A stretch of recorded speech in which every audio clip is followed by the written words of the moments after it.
Assalamualaikum warahmatullahi wabarakatuh. Alhamdulillah wassalatu wassalamu ala Sayyidina Rasulillah Muhammad ibni Abdillah wa ala alihi wa sahbihi wa manittaba'a sunnatahu ila yaumil qiyamah, amma ba'd. Ahlan wa sahlan wa marhaban bikum fi darsil lughah al-arabiyyah. Selamat berjumpa kembali dalam mata pelajaran bahasa Arab. Pada kesempatan ini kita akan melanjutkan pembahasan kita tentang isim. Wa hadhil muhadarah hiya al-muhadaratur rabi'ah. Ini adalah pertemuan yang keempat. Adik-adik semuanya, kita akan membahas tentang jenis-jenis isim atau anwa'ul asma. Baik, kita mulai saja.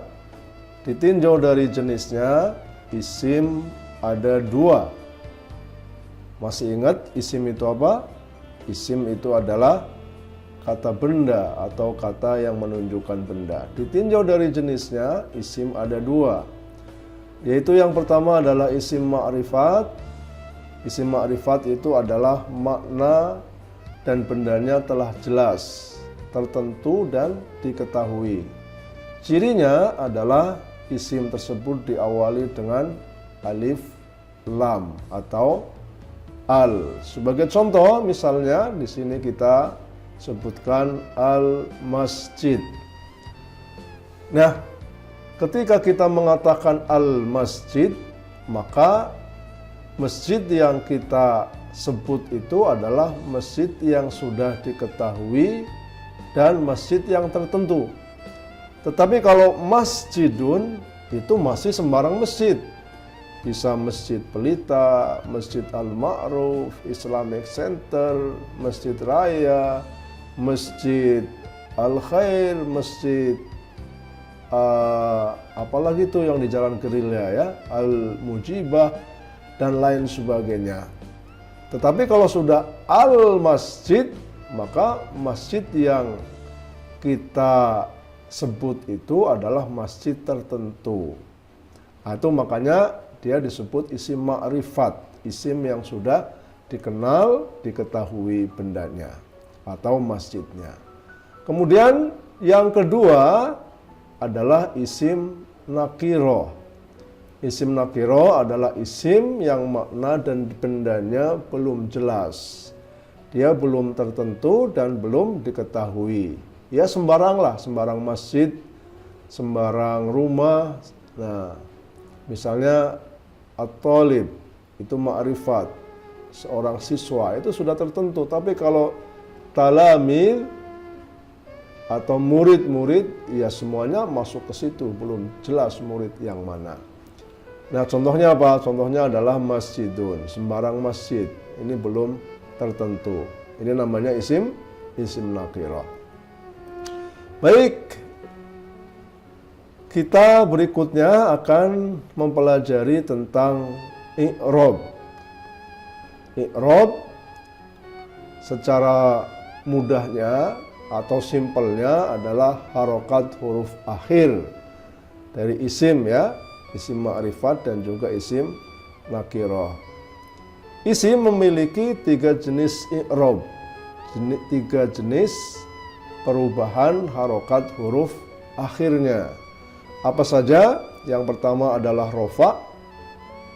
Kita di awal ini secara bertahap akan kita jelaskan apa saja rofa itu. Tetapi untuk sementara kita sebut saja rofa itu tandanya adalah dhamma atau dhammatain atau tanwin dhamma. Kemudian yang kedua tandanya adalah nasab atau tandanya adalah fathah atau fathatain. Nah, kemudian yang ketiga, i'rabnya adalah jar atau khafad.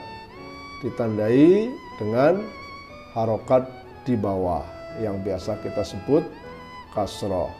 Jadi sekali lagi, i'rab atau harokat huruf akhir dari isim itu ada 3.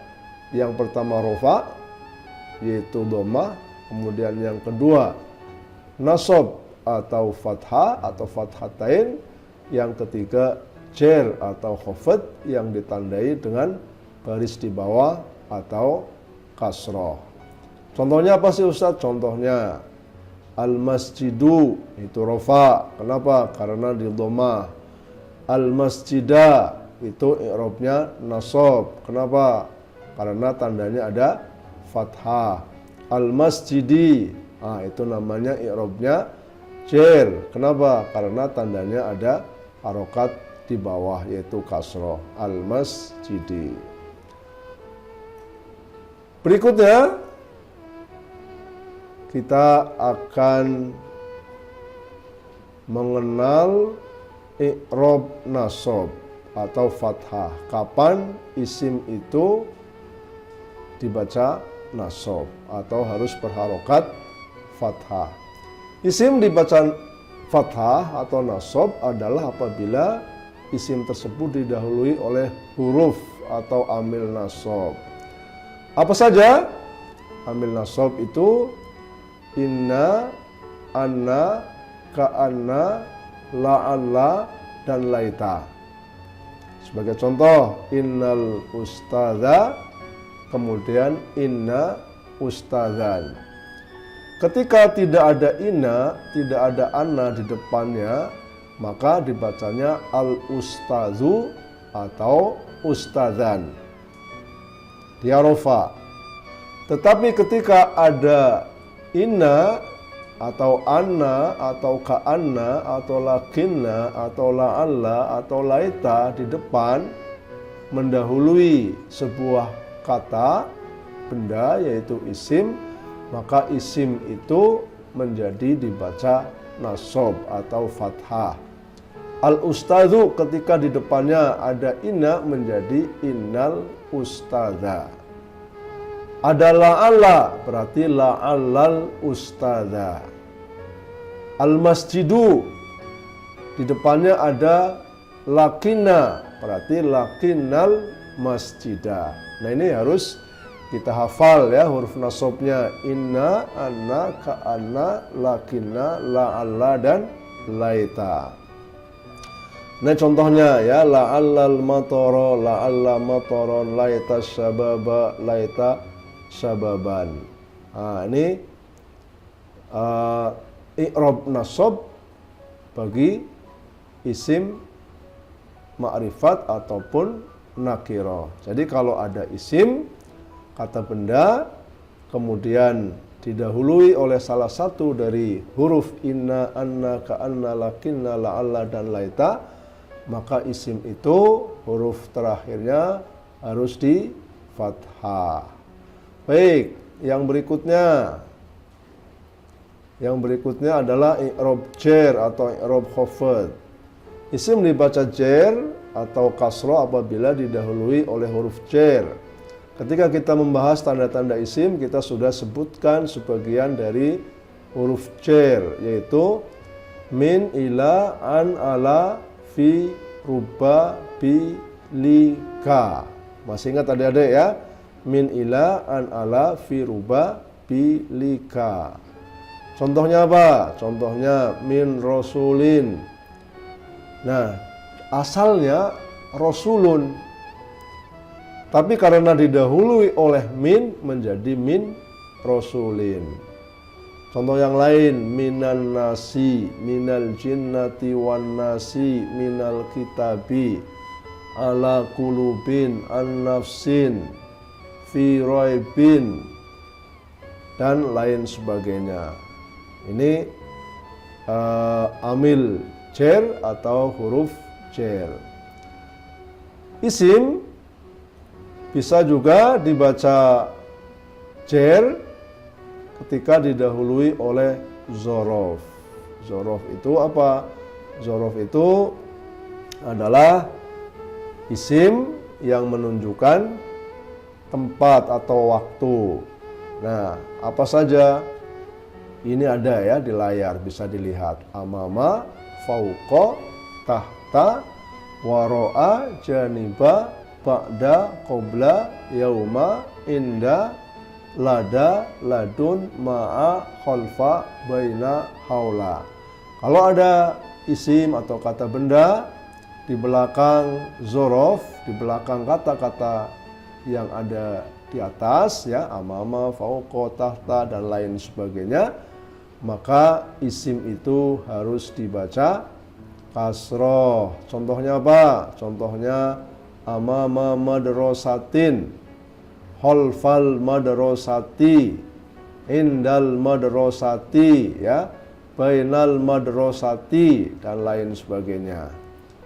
Baik ya, yang selanjutnya ini adalah latihan. Silahkan adik-adik semuanya kerjakan. Ya, ini soalnya diharokati, ditentukan harokatnya apa ya, i'rabnya apa. Nah, saya kira ini saja pertemuan kita pada hari ini. Mudah-mudahan bermanfaat dan selamat berlatih, selamat mengerjakan tugas. Tugas-tugas yang lalu mohon juga dikumpulkan, dikirim langsung aja ya ke Ustadz melalui WA. Demikian adik-adik semuanya. Terima kasih atas perhatiannya. Mudah-mudahan Allah Subhanahu wa Ta'ala terus memberikan kita kemampuan dan juga memberikan kita kekuatan sehingga kita menjadi hamba-hambanya yang beriman, yang beramal, yang berilmu dan bertakwa kepadanya. Hadza wa sallallahu ala nabiyyina Muhammadin wa ala alihi washabbihi ajmain.